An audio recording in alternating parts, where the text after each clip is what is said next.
Alors, je sais que certaines personnes n'apprécieront pas mes propos, mais je voudrais vous parler de linguistique et d'anthropologie, parce que la linguistique nous parle de l'ordre du monde, de l'ordre de l'humanité.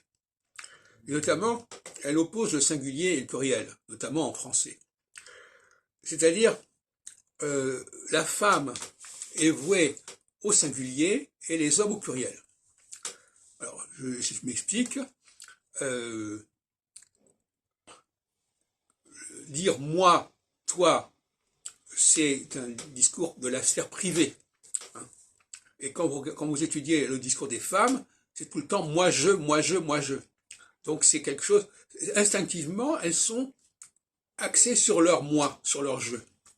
Et à l'opposé du moi et du joie, du toi et du soi, il y a au pluriel le nous, le vous et le EX.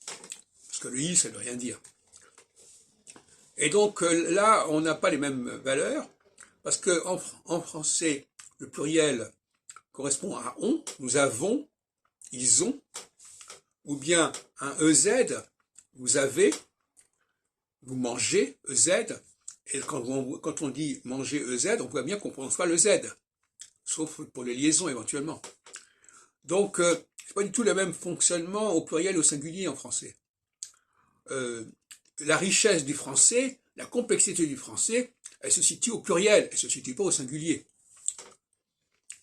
Et tout à l'heure, je disais que le moi, il ne faut pas le prononcer moi, il faut le prononcer moi, prononcer toy, prononcer soy, et pas moi, toi, soi. Ça, c'est un barbarisme.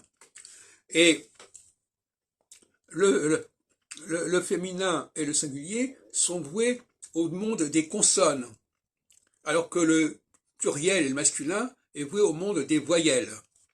Et on voit bien dans les langues sémitiques que l'on donne les consonnes, on les écrit, mais les voyelles on ne les écrit pas. Donc les voyelles font partie du sod en hébreu, le secret.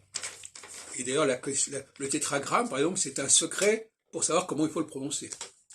Donc le secret des voyelles. Bon. Eh bien le français a une culture, un culte des voyelles qui est très sophistiqué. Et quand le E, je répète un truc que j'ai déjà dit 100 fois, quand le E se trouve devant une consonne, il supprime la consonne et il devient E. Quand il est après une consonne, il valorise la consonne. Elle est petite, il est petit. Petit, il n'y a pas de on n'entend pas le T de petit.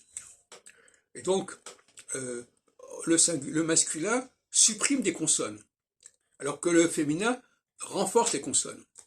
En revanche, inversement, le masculin va enrichir le champ des consonnes, et le féminin va appauvrir le champ des consonnes. Le champ des voyelles, excusez-moi.